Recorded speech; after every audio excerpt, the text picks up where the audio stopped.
Welcome back to another episode of Built from the Inside Out. Today I have with me host of the podcast Successful Millennials, Sammy Warrayat. Thank you for being here today. Did I pronounce your Hey, name right? yes, you did. I know it's a little hard, but appreciate it, Briando. Excited to be here. Yeah, thank you. Where is your last name from, if you don't mind me asking? Sure, no worries. It's Middle Eastern, so I'm Palestinian descent. Okay, awesome. So tell us a little bit about yourself. How did you get started doing this podcast? What made you want to start it, and what is it about? Sure. So my parents are immigrants. They came to America in the 80s. And so I'm a first generation American. Kind of the goal or the standard of success for anyone who has an immigrant parent, I'm sure can relate, is go to a college, Mhm. graduate, get a high earning degree, and that type of title. And so I did that and found that wasn't really something that I was able to draw a passion or purpose from. And I knew the importance of money, so I was kind of tried to be smart with it and try to learn how to invest it and make it work for myself. But I needed that other level of sense of purpose. I think that our millennial generation and Gen Zs really focus on. So I tried in my younger days, as I say, trying to find different side hustles, trying to find different passions, and then try to monetize that and make some money off of it while helping others. And I think that all came to a head during COVID, where I really didn't like necessarily the remoteness. I didn't really enjoy that. And I figured out a way to start the podcast as well as scale up some of the coaching business that I do. And I've always been a fan of podcasts. I've always been a fan of extra learning, whether it be via books or podcasts.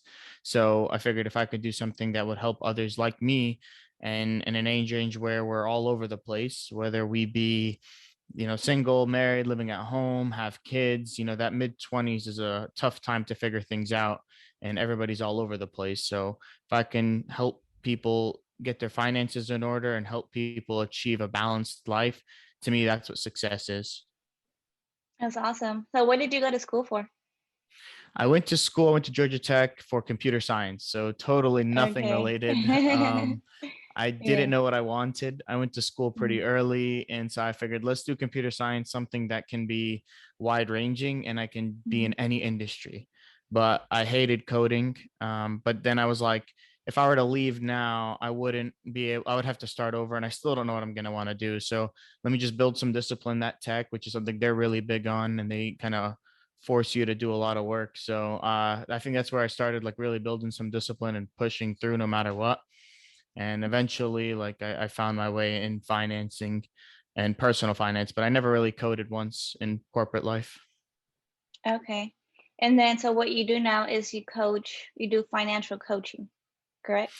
Yeah, so I help Mhm. people build some discipline in budgeting, help them get their emergency funds in order, help them try to build their overall finances so that they could take some risks and live life that they want to live, whether that be traveling, whether that be just having a safety net, whether that be working a different job.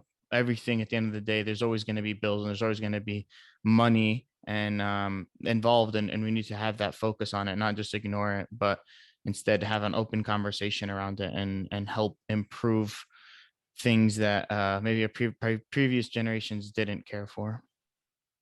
I like that. Do you have like certain core principles? Like, for example, I follow Dave Ramsey a lot, and I know he has his 7 baby steps. Do you agree with Mhm. everything he says, or have you taken some of his stuff and kind of made it your own? Yeah, I think he's awesome, but I don't do everything that he says. And I don't tell everybody else to do that either, because for some people who have an extreme amount of debt, it would take them years or maybe even decades to pay it off. And to not invest is not a great idea, in my opinion, until you pay off everything. And so there's a few things we disagree on, but the fact that he has the debt snowball where you're paying off the lowest principal, regardless of interest rate. I really do like that for consumer debt. And I think it's important to just kind of stack up those minimum payments that you're could be paying on everything and really focus in on one or two payments at a time. Like even to this Mhm. day, I still use credit cards. I know it's not something he preaches, but I also never carry a balance because everything is budgeted for. It just so happens that I'm using a credit card to swipe, not cash, because I like Mhm. the benefits and the rewards that credit cards give you. Okay. I'm an emotional person, so I stay away from credit cards. I've learned that That the math doesn't matter. how I'm gonna react. So I'm like, I just don't do credit cards. And that's really good that you know that, Yeah. because a lot of decisions are just impulse or emotional. And Hmm. if you know yourself, then you're better than, a lot of people who necessarily are don't even know where their money is going. So as long as you know Yeah. what you're doing, is all that matters. Yeah, no, but I do know people who are very disciplined with their money and they'll do the credit card thing, but they like you, they won't keep a balance. They'll use it for the Mhm. rewards and the points and it works for them. And they've tried to talk me into it and they're like, it's simple math. And I'm like, you don't understand. There's emotions behind my shopping. Mhm. Yeah. I feel you. So since this episode will be out around the time of Black Friday, let's talk about budgeting. Mm. Tell us a little bit about what you advise people when it comes to budgeting. I mean, Black Friday is a tough one because sales in general are at an all-time high, and people think that, oh, it's a great deal, so let me just buy it, even though I know I'm gonna use it, right? Mhm. My opinion is create a list, and this is what I do for grocery shopping and really just extended shopping outside of your bills, really. So whether that be food, whether that be clothes, whether that be different types of things that you want to look for and shop, I write everything in a list, and then I go once a week. So when I'm doing that, it forces you to only go to specific stores one time a week, and you're not only improving your time management, but a lot of decisions are impulse decisions. And a lot of times when you enter a store, I think their stat is every fourth store, 70% of people make an impulse decision. And you hear stories like people go into Target thinking they want one thing and then come out with $200 bill without spending on the Right. thing they actually wanted. So the goal with the list is really to force you to only go to stores that you have something on the list for, and to limit your time in the stores. uh, Black Friday becomes a little challenging because everybody thinks that there's a deal, and now there's online deals with Cyber Monday. So I really still go back to True. what is the need, and if you have a need for something like an electronic that tends to be 500 to $1,000, have you planned for that in the beginning of the month? Is your laptop dying? Do you need a new TV? It's really more need based, not sale Hmm. based, because even if you buy everything on sale every time it's on sale versus only buying what you need and when it's on the list, you're going to save more money in the long run, even if everything you buy when you need it is not on sale.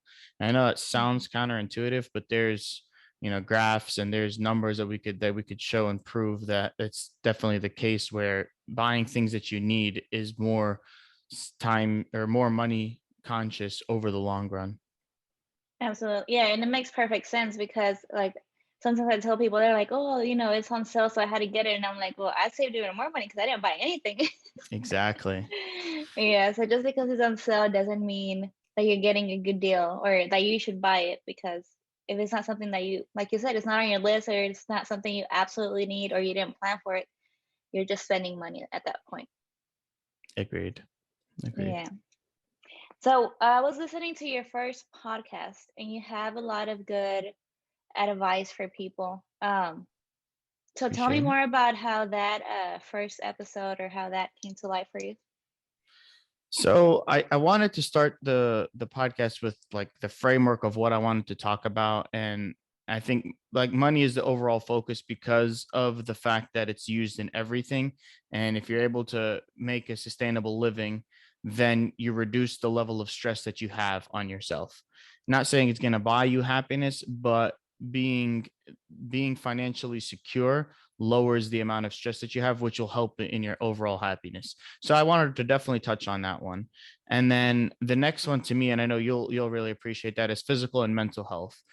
We both, definitely go to the gym all the time, and that's something that we consider as a part of our daily habit, daily routine, and something that energizes us. Where I know a lot of people tend to see that as a chore or tend to not really go, and you'll see their energy levels not as up and active and hyper because they're not constantly in that motion. Where a person who is more physically fit is tends to have more energy and vitality. And mental Mhm. wellness has been talked about a lot recently, which I think for good reason, because it's something that didn't wasn't talked about for years. And if you're not in your right headspace, then it almost like nothing else matters, really. You can't get out of bed, you're depressed.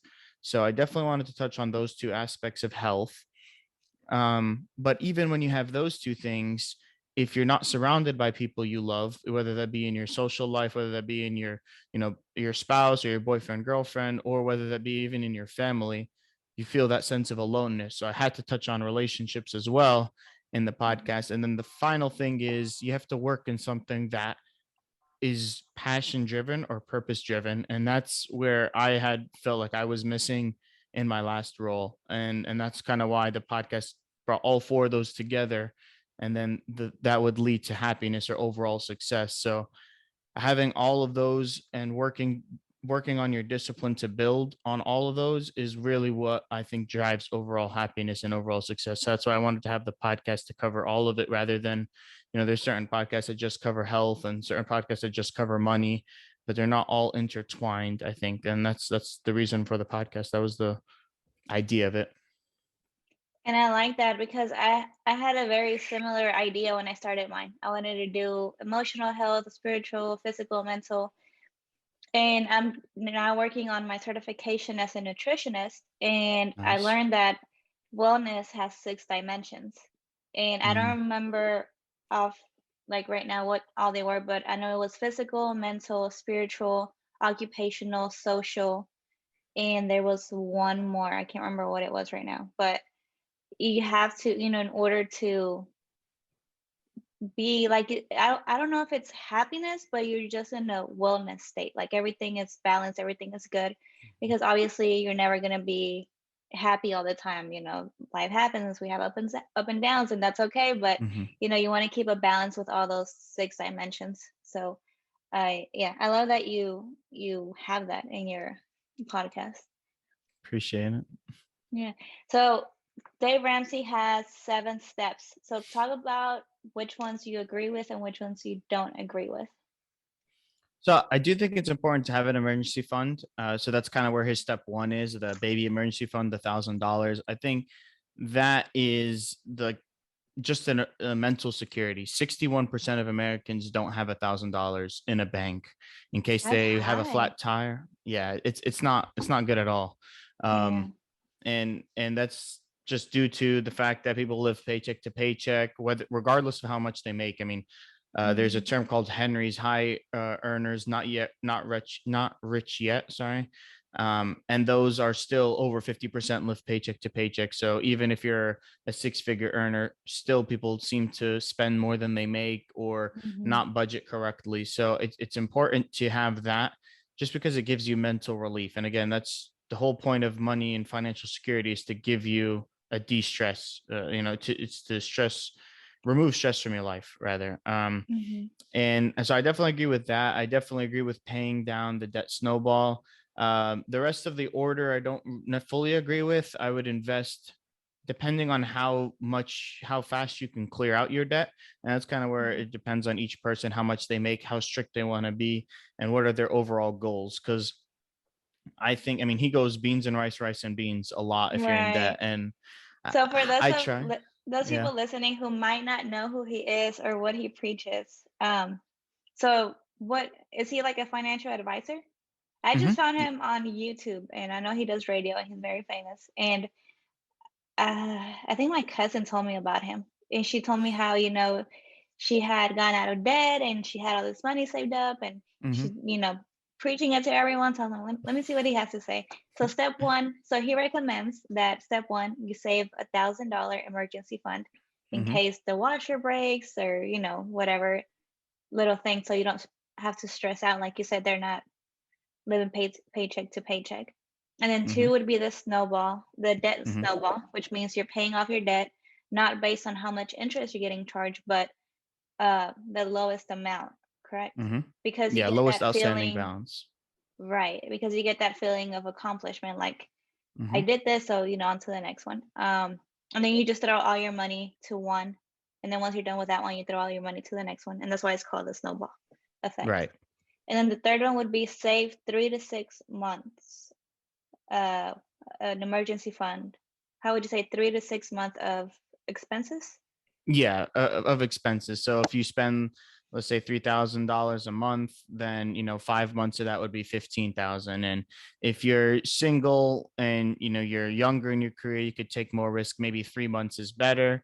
And if you're married or have kids or have other responsibilities that you have to take care of, probably 6 months is better. So that's why he kind of gives that range. I agree that at least a month or two of expenses, but you should still be investing by that time if you're not already by step two. That's where me and him kind of differ a little bit, but Mhm. it's really just a matter of when you have your priorities of what you want to do. And that's kind of where my first thing when I work with somebody is I want to say, what are your top three things you want to do with money?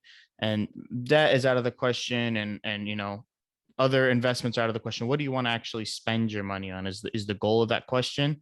I want you to Mhm. be able to do that as fast as possible. You're still going to pay off your debt as fast as possible. You're still going to invest, but if you're not living and using your money on the things that you really want to do, you're going to break, in my opinion. And that you'll see it in Mhm. diets where people, you know, Right. they love chips, for example, or they love, beers, and then that's the first thing they cut out. That's the hardest thing because that's the thing they love the most. So you have to cut out Mhm. everything else for what you truly love in a diet for it to work. Or same thing with the budget. If you love traveling like I do, then everything else doesn't matter. That's the only thing I want to spend my money on. So that helps you get your priority and your motivation while you're still paying off the debt and while you're still investing for the future. Because all three of those thugs are really important to me. Yeah, I agree. I do feel like it's a little extreme. Like I know it works because he has a lot Mhm. of, testimonials, but at the same time it's hard. It's like going cold turkey when you completely change up your diet. It's not easy. So maybe easing into it would be better. I agree with Yeah, that. for sure. So what would you advise to someone who wants to invest but doesn't know anything about investing? Oof. I mean, 95% of the people can't beat the market. And that's a proven fact in all NYS, New York Stock Exchange metrics. So I don't think that if you don't know anything about the market, you should try to pick and choose random stocks. Now, if you have committed to studying a lot and you've committed to reading and you're willing to take risks and you have a higher amount. So let's say, if you get 10% return, which is what S&P does, and you invest $1,000, that's only $100. So it's not really going to do anything for you to take a bunch of risk with $1,000. However, if you have more money and you know how to beat the market and there's a lot of risk and a lot of luck involved, then I would suggest trading and trying to pick stocks, whether that be through technicals, fundamentals, or any other types of analysis that traders do. But for people getting started, the safest thing and the part of what I would suggest is index funds, ETFs, the common things, high growth stocks like an Apple, a Tesla, a Facebook, or a Meta now, I guess. Those types of stocks that aren't going anywhere, high growth, and you're going to get that 10% return. It's going to compound over time in a way that you can't do in a bank account or anything else. For those interested in the numbers and the charts, then there's a whole different strategy. But I wouldn't I wouldn't put those in the group of people who don't know what they're doing in stock market. Those guys and girls definitely know what they're doing. Okay, so would you recommend what about a 401k or a Roth IRA? Yeah, I definitely had those when I was in corporate. I mean, I was throwing in the max, even though it was hampering my ability to spend money. I was like, okay, I know this is something that I need for my future. So most companies offer a 401k match. If not, you could open a Roth, a traditional Roth. You can even do a Roth IRA. You could do a backdoor Roth if you're in a higher income bracket that doesn't allow you to do a regular Roth because there's income limits. I think if you make 125,000 or more or something, and you're single. So definitely use those as a way to invest for the future without you wanting to retrieve the money or pull it out, because you do get penalized and you do get taxed. So it's kind of motivating you to keep it in there for the future. I mean, it's been huge for me. And then when you move companies, you get to roll that over. So if you're lucky and you roll that over at good times, you can use that as cash to continue to invest on dips and stuff like that as well. So What are would you say dips? Dips, yeah. So for example, I left one of my roles in February of 2020, mid February. So I rolled it over from one 401k to my personal IRA as cash in the beginning of March, and it rolls it over as cash. And then the market kind of tanked due to COVID in March 2020, so everything dipped a little bit.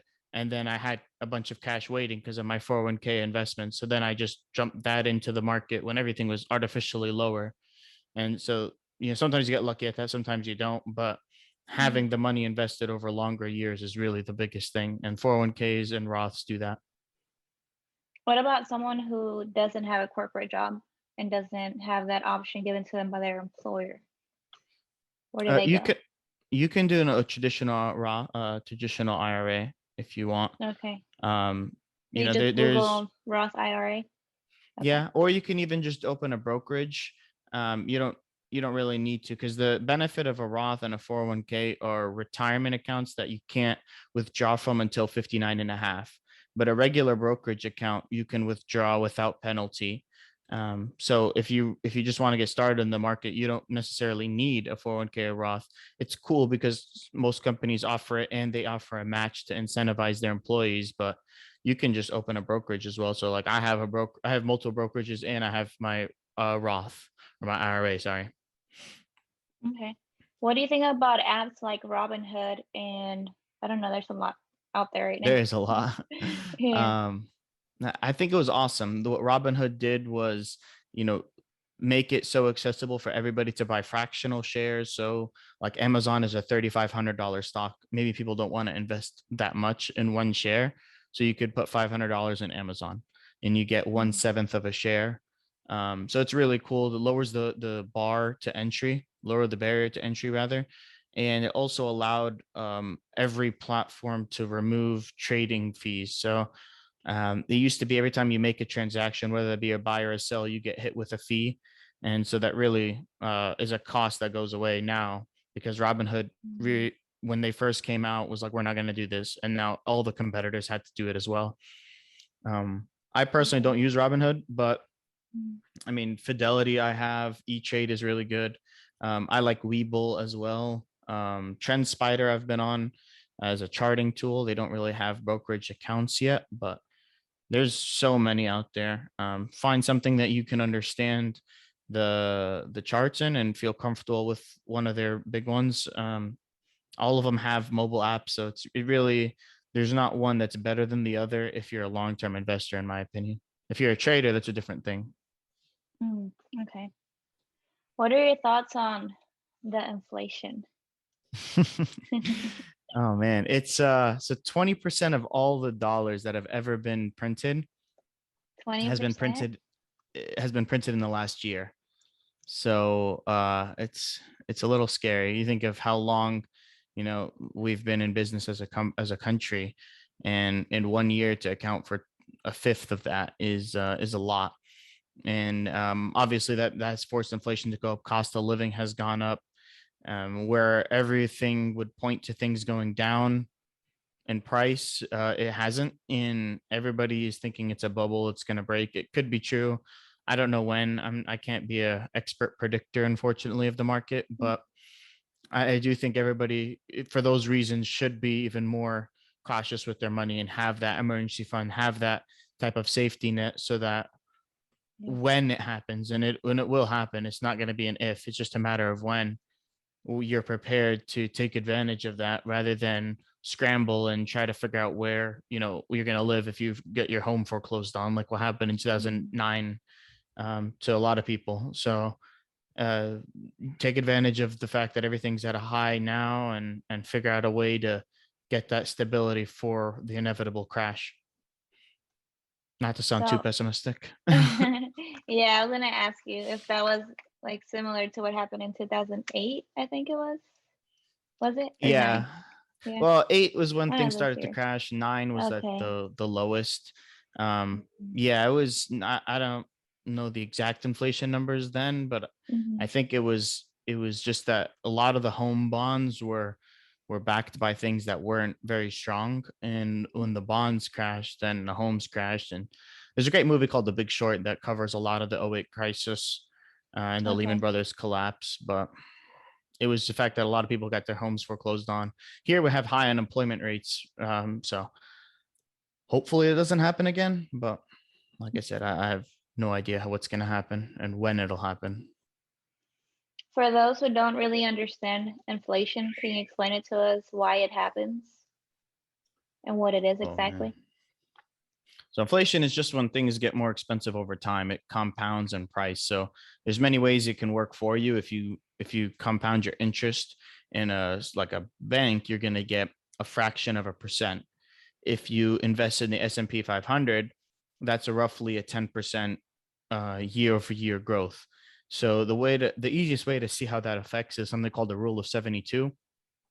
So you do 72 divided by your return percentage, and that's how long it takes for your money to double or your principal to double. So let's take 10% for the S&P 500. 72 divided by 10 means 7.2 years for your $1,000 investment to become 2,000. And it doesn't sound like a lot, but then it starts doubling faster and faster, right? Whereas inflation is the negative effect. So we're at, I think, 6% inflation right now. So that's like 12. 72 divided by 6 is 12. So in 12 years, your money will half because inflation goes reverse of interest. So 12 years from now, your $1,000 sitting in a bank will be like worth $501 because your bank will earn interest every year, but at such a smaller rate that you get like maybe 20 cents a year, if that. Interesting. So yeah, your money gets cheaper. And over time, when it scales crazily, like what happened in the 70s, it was like 12% inflation and bonds were higher. Everything was just getting printed a lot more. Things became astronomically more expensive over a short period of time. So a house used to be like $50,000. Now everything seems to be like 400,000 or 300,000, Mm-hmm. at least in Atlanta. And I'm sure in Houston as well, where you're at. Mm-hmm. So why does that happen? Why do we see that every so many years? This is just me being curious now. Yeah, no, it's a good question. I mean, Yeah. I think it's just because a lot of things tend to be in circulation. Like right now, we're in a lot of debt as a country. And this is just my theory. So they can't afford, the loans that are on them. So we have to print more money. And when you print more money of something, it becomes less valuable. So if you only had five, you know, units of money, and now you have 10 that are worth the same as the five, those 10 units now become half as expensive, right? It's so that's why you see when we're printing 20% more or 20% of all the dollars that have ever been printed, every dollar has been viewed a lot cheaper because our debt hasn't changed necessarily. We haven't paid off any debt. We've just printed a Mm. lot more. So if out of the I don't know how many billions of dollars or trillions of dollars of cash the US has in circulation, we've added trillions to it without really earning that trillions. Like all those infrastructure bills, the stipends that we received during COVID, all those things weren't like generated from taxes. They were just made out of thin air. But the total money now has gone up in the world. So every dollar bill is worth less. Does that make sense? Yeah, that's crazy. It's crazy how that works. Yeah, you can't I've just print never money to solve problems. Yeah, I've never like been much into numbers or finances. I just know that, once I find Dave Ramsey, I'm like, I'm gonna follow the baby steps because There you that's go. just easier for me. It is, honestly. A lot of people like to make a lot of numbers and make theories, but the basic Mhm. principles, like knowledge, is 20% of it. As you know, like the baby steps take an hour, I think, for him to present, if that. The rest is Mhm. actually following the baby steps. That discipline is what I think a lot of people are really struggle with, and they just try to continue to Right. focus on learning more tips and tricks and strategies when there really isn't. It's just this is the thing that you have to do to be financially Yeah. successful. And it's very similar to physical. I guess we can call it Hmm. fitness or whatever. You get a Hmm. meal plan, a workout plan. Your coach tells you follow it, and a lot of people will be like, "Well, what about this pill that I saw that someone's promoting? How Hmm. about this something else?" And they go trying to find other things to make it easier, and Hmm. it's really that simple. And you'll tell them like, all you have to do is this and this, 1 and 2. That's it. Focus on that. Yep. And then they try to overcomplicate it and try to Hmm. find other things, and you're like, okay. I try to tell you, it's really that simple. Like you just have to do it, basically. Yeah, you And have to I do it guess for that's like, the hardest part. oh yeah, I mean, you have to do it for 2, 3 years, and then you start seeing real results. Like that first 6 months, anybody can get results because your body's not used to it, and then only the strong survive and keep going. It feels like, but yeah, I Yeah. mean, meal And it's the same planning, with money. supplements. Yeah, Yeah. it really is. Yeah. It's I guess like with money, the hard thing, so in fitness, the hard thing is not cheating or not eating, that one thing you love, Hmm. whatever it is, the cookies, the donuts or whatever. And I would say in money, it's like the wanting to uh I don't know how to say it in English. I know how to say it in Spanish, but where you do things for appearances, where you're trying to impress Hmm. other people. Keeping And up with it's the Jones. exactly, yes. Yeah. Yeah, it's really tough. That's why I think in the budget template that I have, and we can have it in the link for everybody who's listening here. That's Um, awesome. it's write down your first three priorities. If it's traveling, for example, what are the three destinations? If it's buying a nice gift for a significant other, for example, have that there. If it's buying the new laptop that costs $1,000, write that there. And those are the three things you focus on, and that's what helps people focus only on that rather than, oh, I want to buy a new shirt or a new dress or whatever it may be, shoes that Mhm. detract from the overall goal, because that's truly what you'll regret not spending on, because that's what you prioritized. You really, if you focus on just those priorities, you're never going to be like, damn, I wish I didn't travel more. If you love traveling, like, you're never going to say that because you love traveling. You're Yeah. never going to be like, oh man, I wish I bought another laptop when you picked out your dream laptop that you bought. So it's really just focusing on the main things and using those so that you don't have that comparison syndrome, you don't have that jealousy for other people. And if Mhm. you don't care about what they're spending on, then that also helps a lot. Just focus on you is really big mental health tips. Yeah, I like that. And then just telling people, hey, it's not in my budget. When they ask you to do Hmm. something or go somewhere, like it's not in my budget. Like Yep. I saw this I guess like a meme, and it said act well, it was something like always act broke, basically. Hmm. And I was like, I like that. Because yeah, I mean if you're trying to do everything with everyone, then you're gonna go broke. Yeah, and then you're But if gonna you be like, act like you're "Mhm, broke, then you're saving that money. yeah, yeah, I Yeah, agree." I like that. So for you, whenever you work with someone, you ask them to choose the three things that they want to spend their money on. And then, so is this people who have no debt, or is this people who still have debt but are just throwing money into that? No, most of the time people are in debt. I mean, the majority Okay. of the population, especially people our age, are in debt. And I work with, I mean, all of my clients have historically been in debt. And the overall goal Mm. is to get them, one, out of debt, but two, make them enjoy the process as well, and not have Okay. them restrict their spending so much that so that when they eventually get out of debt, then they splurge and get back in it. You want to create a long Mm. lasting goal, a long lasting mindset shift, and then eventually fire myself. That's my whole goal. I don't want to work with you forever. I want You're people right. to be able to do it on their own, and teach Yeah. them what I know. So yeah, it starts with three, but if they have like seven things on their list, sure, you can easily add more. Just ranking them is really important. Okay. So then you have them be like, okay, I'm gonna pay this much off for debt, but I'm gonna put it. What do you do? Do you put it in a savings account? Do you put it in a like little envelope towards that Yeah, goal, or?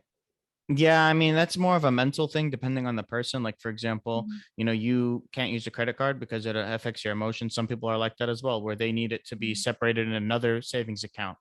Me, Okay. it doesn't affect me. I put everything in the same account. I don't have cash envelopes.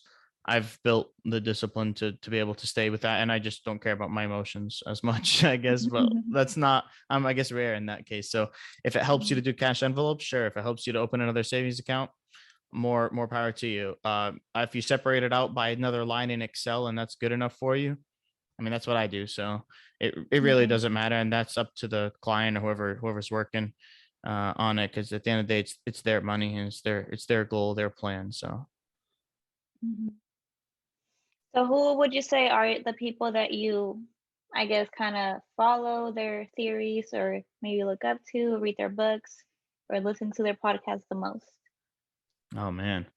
Uh, Not all of them are actually, none of these are financially related, Okay. but like Psycho-Cybernetics is one of my favorite books ever.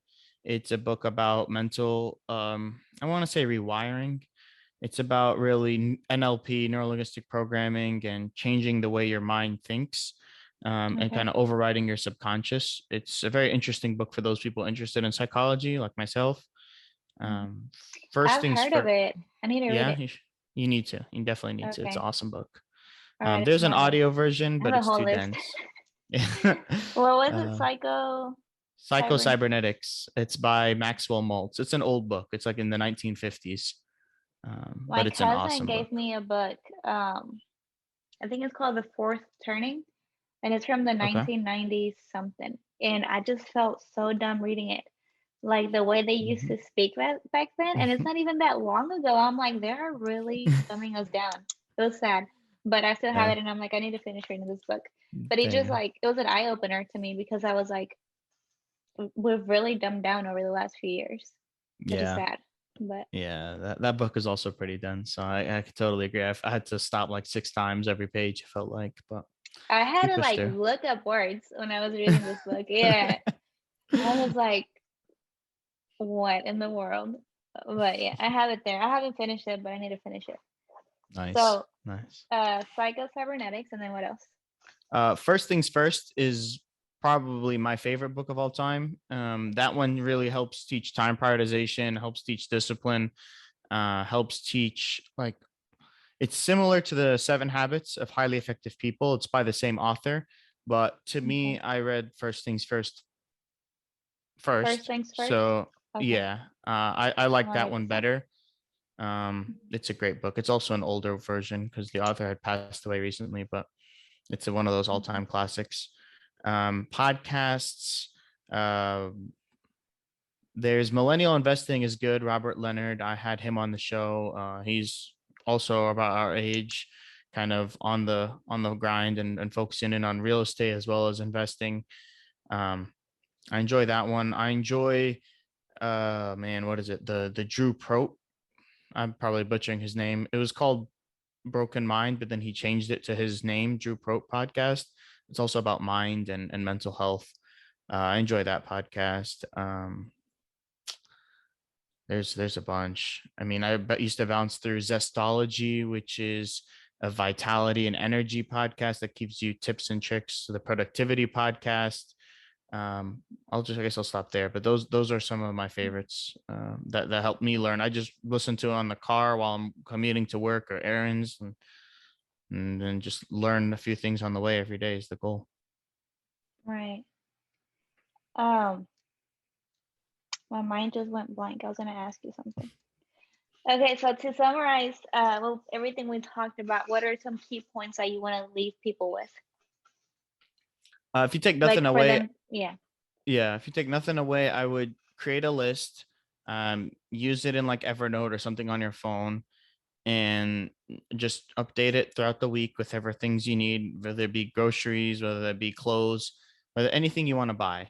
And then when you leave to do your errands once a week, you make sure you button it all up to once a week and like hold yourself accountable to that list and nothing else. Even if you needed milk and you forgot, like I needed milk this week and I forgot to put it on the list because I had just came back from vacation and didn't check.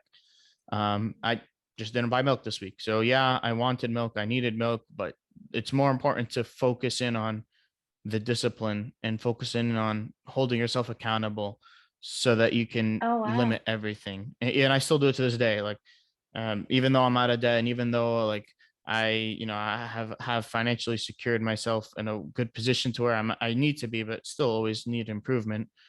I still hold myself to those things because it's more keeping yourself accountable for the long run. And I know it doesn't make sense. It's only $2, but those things add up.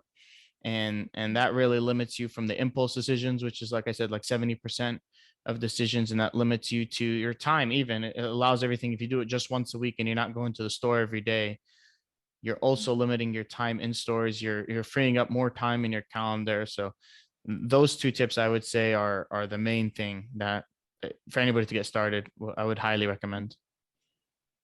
That's very disciplined. That's way more disciplined than I am. If I forget something, I'm like, oh, I gotta go back. I have to go get this. I forgot I I'm gotta out. wait till next week. Wow. But that's good. Yeah, because like you said, it might just like you're like, oh, it's $2, but really it's you're breaking that habit or that discipline Mhm. that you've been working on creating. Right. That's interesting. Yep. Do you have anything else that you would like to add? Sure. Yeah. I mean, if you feel like you want to get started and you don't know where to do, you don't know how to find a budget tool, you don't know anything like that, there's a bunch of tools. I'm not going to try to sell you any different ones, but if you wanted just a free Excel template, just let me know. I could send you that, because there's Mint and there's things that go inside that auto generate to your, credit card statements and stuff like that. But my opinion, the more you put in time before you automate, the better, because again, it's all about building the accountability first, then you can automate later. So if you need that template, let me know and I'm happy to send it over. And if you want to listen to the podcast, I'm sure you'll have links as well in the show notes to Yeah, that. I'll add a link on here as well and all your information if anyone wants to reach out. Appreciate it. All right. Well, thank you so much for talking with us today and for being a guest on my show. And I feel like this is a very important topic. I hadn't talked about it. So this is the first episode and I feel like Nice. it's very important. We all use money. We all need money. So, Appreciate it, Brianna. Thank you for the invite. yeah. I had a fun conversation. All right. Thank you. If you like this podcast, share it. Maybe it will be of help to someone you know. And if you don't want to miss any of our podcasts, follow us on social media and subscribe to our channel. Built from the Inside Out wants to give you a 10% discount on your next supplement purchase at www.bcnsubs.com. Just use code BUILT at checkout. Thank you so much for listening.